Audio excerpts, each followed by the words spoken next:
ჯანდაცვის მინისტრს მიხეილ სარჯველაძეს და მასთან იმ გადაწყვეტილებაზე ვისაუბრებთ, რომლის მიხედვითაც ფსიქოტროპული მედიკამენტების არამართლმზომიერად და ჭარბი ოდენობით გამოწერის გამო 10 ექიმს დაეკისრა შესაბამისი პასუხისმგებლობა. მოგესალმებით ბატონ მიხეილ, დიდი მადლობა გადაცემაში მონაწილეობისათვის. პირველ რიგში დღევანდელ გადაწყვეტილებაზე რომ გითხრათ, რა იყო მთავარი მიზეზები, რის გამოც რიგი ექიმებისთვის სამედიცინო საქმიანობის შეჩერება შეზღუდვა დადგა დღის წესრიგში და რაც მთავარია, რამდენად მასშტაბურია პრობლემა, რასაც ჰქვია აი პრეპარატების არამართლზომიერად გამოწერის შემთხვევები. დიდი მადლობა პირველ რიგში მოწვევისთვის და მოგესალმებით თქვენ მაყურებელს მივესალმები. გმადლობთ რომ დაინტერესდით ამ საკითხით და ფიქრობ რომ მართლაც მნიშვნელოვანია რომ საზოგადოება სწორად იყოს ინფორმირებული მიმდინარე პროცესებთან დაკავშირებით, რაც ამ თემას უკავშირდება. პირველ რიგში, როდესაც მასშტაბზე ვსაუბრობთ პრობლემის, უნდა კარგად გვესმოდეს, რომ ფსიქოტროპული მედიკამენტები ეს არ არის უბრალო მედიკამენტი, ეს არ არის თქვათ უბრალოდ მავნე ნივთიერება, ეს არის რა თქმა უნდა ძალიან დიდი საფრთხის შემცველი მედიკამენტი, მათ შორის ჩვენ გაგვიგია მაგალითად იგივე თუნდაც ტერმინი საფთიაქო ნარკომანიის შესახებ და ბევრი ისეთი რამ, რომელშიც საზოგადოება სამართლიანად აფასებს ამის ავად მოხმარებას და ჭარბად მოხმარებას, როგორც ნეგატიურ მოვლენას. სწორად აფასებს საზოგადოება ასეთად, იმიტომ რომ რეალურად ძალიან დიდი ზიანის მოტანა შეუძლია საზოგადოებისთვის ზოგადად და რა თქმა უნდა ადამიანებისთვის, რომელიც შეიძლება ავად მოიხმარდნენ და რომლებიც ჭარბად შეიძლება მოიხმარდნენ ასეთი ტიპის ბატონ მიხეილ, აი ამ კონკრეტულ შემთხვევებში რომ დავაკონკრეტოთ. გადავალ ახლა ამაზე. კი ბატონო, რა იყო მიზანი აი ამ ჭარბობის და პაციენტისთვის მეტი დოზის მოგროვება თუ გარკვეული სხვა მიზნებით მოხმარების შემთხვევაში? დიახ, მოგახსენებთ. საქმეც ამაშია, რომ აი ამ ყველაფრის გათვალისწინებით ჩვენი განსაკუთრებული ინტერესის საგანია ეს ერთის მხრივ და ბუნებრივია, რომ ჩვენ მუდმივად ვაკვირდებით ინფორმაციას და იქ აღმოჩნდა ისეთი არასწორი პრაქტიკები, მართლსაწინააღმდეგო პრაქტიკები, რომელსაც ბუნებრივია, რომ ყურადღების გარეშე ვერ დავტოვებდით და ამას აუცილებლად მოყვებოდა რეაგირება.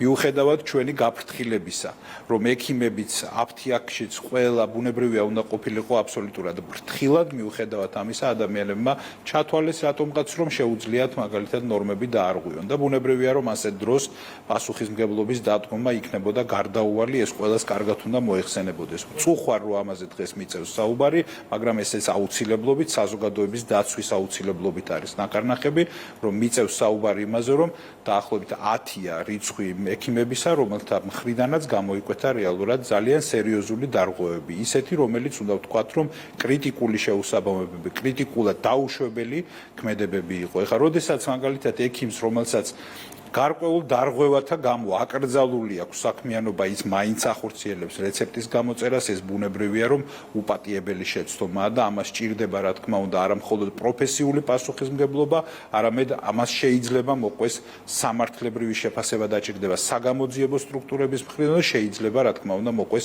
შესაბამისი სამართლებრივი პასუხისმგებლობა.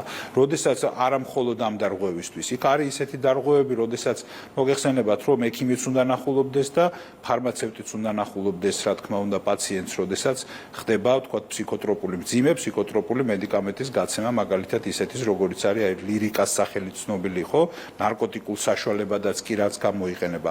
ასეთ დროს გასაგებია, რომ როდესაც მაგალითად 200 კილომეტრის დაშორებით რეცეპტია ვითომ გამოწერილი და მეორე შემთხვევაში ასევე 200 კილომეტრის დაშორებით გატანილია აფთიაქიდან მედიკამენტი, იქ ბუნებრივია, რომ ან ერთ ან მეორე შემთხვევაში ვიღაცამ რაღაც დაარღვია. ბუნებრივია, რომ ამასაც სჭირდება სამართლებრივი შეფასება და დაახლოებით ასეთი ტიპის დარღვევები. ახლა, როდესაც ხედავ აღმოაჩენ მაგალითად დოკუმენტაციის შემოწმებისას, რომ თვითონ წამალს მწარმოებლისგან უწერია, რომ 600 მილიგრამზე მეტი არ შეიძლება დღიური მოხმარების დოზა იყოს და რეცეპტია გამოწერილი, რომელშიც 1800 მილიგრამზეა ლაპარაკი, ეს ხომ არანორმალურია, ეს ხომ ადამიანის გამეტებას ნიშნავს, ხო? მე არ ვიცი რა ინტერესით შეიძლება იყოს ექიმის ასეთი ქმედება გამოწვეული და განპირობებული, მაგრამ რა თქმა უნდა, ამას სჭირდება შეურიგებელი დამოკიდებულება სახელმწიფოს მხრიდან, შეურიგებელია სახელმწიფო ამის მიმართ და საბედნიეროდ უნდა ვთქვათ, რომ თვითონ პროფესიონალები, თვითონ ექიმები არიან შეურიგებელი ასეთ პრაქტიკებთან მიმართებაში. ამის დემონსტრირება იყო გუშინდელი სხდომა, როდესაც გაიმართა სამინისტროში პროფესიული განვითარების საბჭოს ხდომა, სადაც შედიან ამ დარგის ძალიან ღვაწლმოსილი და თვალსაჩინო წარმომადგენლები და იქ ერთხმად იქნა მიღებული გადაწყვეტილებები, რომელიც უკავშირდებოდა ასეთი ტიპის პასუხისმგებლობას. მოკლედ, მე ახლა კიდევ ერთხელ თქვენი ეთერით ვისარგებლებ და აუცილებლად მოუწოდებ კიდევ ერთხელ ყველა ფარმაცევტს, ყველა ექიმს, ვინც ჩართულია და ვინც რაღაცნაირად დაკავშირებულია ფსიქოტროპული მედიკამენტების ბრუნვასთან. ყველა უნდა იყოს, რა თქმა უნდა, ზედმიწევნით ფრთხილად. ამ შემთხვევაში ვგულისხმობ იმას, რომ აშკარა სამართალდარღვევები, რასაც ამ დრომდე შეიძლება ზოგიერთი მათგანის მხრიდან ადგილი ჰქონდა, რა თქმა უნდა, ეს არის დაუშვებელი პრაქტიკა. რაც არ უნდა დიდი იყოს სურვილი და ინტერესი, მაგალითად, იმ ხალხის მხრიდან, ვინც ავად მოიხმარს, ჭარბად მოიხმარს ასეთ მედიკამენტს, რა თქმა უნდა, ეს არ შეიძლება იყოს ისეთი რამ, რაც უნდა დაუყვავოს ექიმმა. აი აქედან გამომდინარე ვფიქრობ, რომ ეს ყველაფერი მათ შორის აი ეს ჩვენი მიღებული გადაწყვეტილება ამ პრაქტიკების აღკვეთის მიზნით არის ნაკარნახები იმისთვის, რომ სხვა ექიმებისთვის ეს იყოს მათ შორის მაგალითი და ძალიან კარგი სანიმუშო, ასე ვთქვათ, თვალსაჩინო გარემოება საიმისოთ, რომ რეალურად როგორ უნდა იყოს გარჩევა სწორად მომუშავე ექიმსა და არასწორად მომუშავე ექიმის შორის. ესეც ბუნებრივია, რომ ძალიან მნიშვნელოვანი ფაქტორებია, რომელსაც აუცილებლად შემდგომშიც გააგრძელებს სამინისტრო ზუსტად იგივე მოდალობაში, ზუსტად იგივე წესით კონტროლს, დაკვირვებას, ყველაფერს იმისთვის, რომ კიდევ ერთხელ პრობლემა დაკავშირებულია არასწორ მოხმარებასთან იქნეს აღკვეთილი საქართველოში. კი ბატონო, გარდა მონიტორინგისა და კონტროლისა, რა შეიძლება იყოს კიდევ უფრო ეფექტიანი მექანიზმი პრევენციისთვის, განიხილავთ თუ არა რაიმე სხვა მიმართულებით მუშაობასაც? ამაზეც გქონდა მსჯელობა და იქ იქნება, რა თქმა უნდა, მათ შორის ისეთი მექანიზმები, ვთქვათ, იმპლემენტირებული, რომელიც ხელს შეუშლის იმ შემთხვევაში თუ კი ადგილი ექნა არასწორ პრაქტიკას, ასეთი პრაქტიკის გამოვლენას და აღკვეთას. მაგალითად, აი ერთ-ერთი პრობლემა, რომელიც ჩვენს მიერ იქნა აღმოჩენილი, არის რა, რომ მაგალითად ძალიან დიდი მარაგი გამოუწერა ერთმა ექიმმა ერთ პაციენტს, მაგალითად, არ ვიცი, 2 თვის მარაგის შესაძენად გამოუწერა რეცეპტი.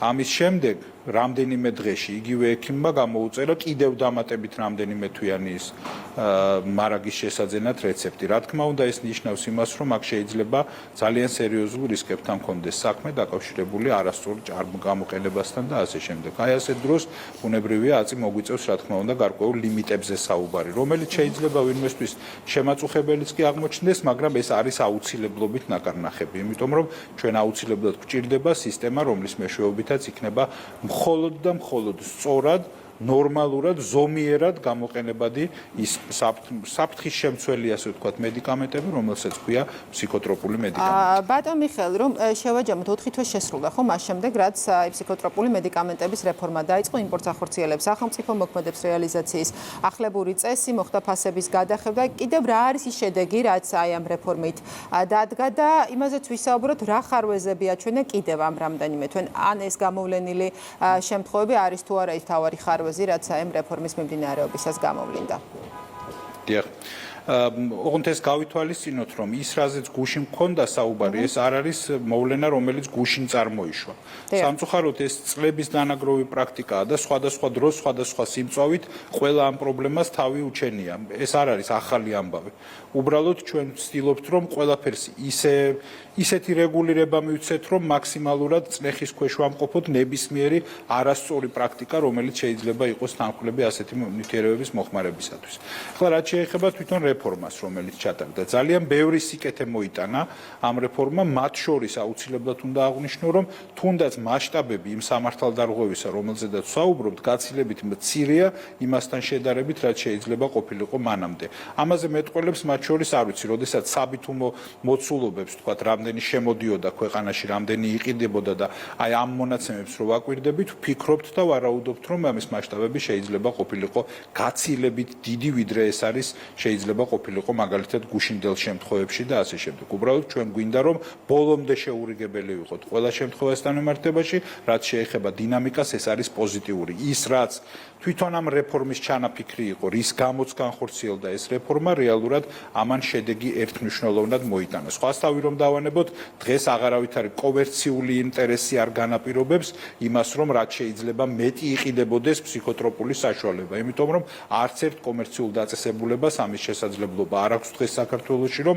ფსიქოტროპული ნივთიერებების ვაჭრობა იყოს მისი შემოსავლის საგანი და ამ ვაჭრობაზე დააფუძნოს, რაც შეიძლება მეტად რო იყოს გაფართოებული. ინტერესი ამისი არავის არ აქვს, რომ დიდი იყოს და ფართე იყოს მოხმარება, ასე ვთქვათ, ფსიქოტროპული მედიკამენტებისა. მეორე მნიშვნელოვანი მონაპოვარი, რომელიც ამ რეფორმას აქვს, აუცილებლად უნდა აღინიშნოს ამის შესახებ, ეს გახლავთ ის, რომ ფასებზე ხელმისაწვდომობა ადამიანებისთვის, ვისაც ობიექტურად და რეალურად ეს ჭირდება, აი კლინიკურად, ვისაც საჭიროება აქვს, რომ ნორმალურად მოიხმაროს, თქვა დიაზეპამი იქნება თუ ნებისმიერი სხვა საჭირო. რასაკვირველია, რომ ეს ძალიან მნიშვნელოვანი ფაქტორი იყო. ის, რომ ავადმომხმარებლებზე იყო გათვლილი რეალურად ფასი და ეს განსაზღვრავდა ღირებულებას, ეს იყო რა თქმა უნდა უსამართლო. იმიტომ რომ კომერსანტისთვის ეს შეიძლება ყოფილიყო საინტერესო, ვინც ამ საქმით იყო დაკავებული, შეიძლება ეს ყოფილიყო ავადმომხმარებლისთვის, მაგრამ ვინც კეთილსინდისიერად მოიხმარდა, მის სასარგებლოდ ეს სისტემა არ მუშაობდა.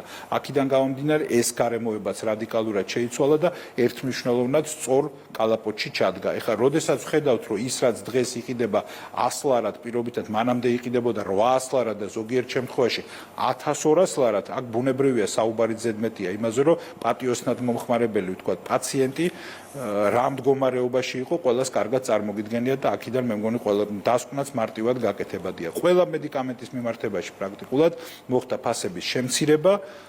რა თქმა უნდა, მოხდა ისიც, რომ რეალურად მოხმარება არის კლებად რეჟიმში. ეს კიდევ გაგრძელდება, ვიდრე არ დადგინდება ისეთი მდგომარეობა, ვიდრე არ გაჩნდება ისეთი მდგომარეობა, როდესაც რეალურად პრაქტიკულად პრობლემას ავადმოხმარება და ჭარბადმოხმარება აღარ იქნება ეს პრობლემა ჩვენი საზოგადოებისთვის.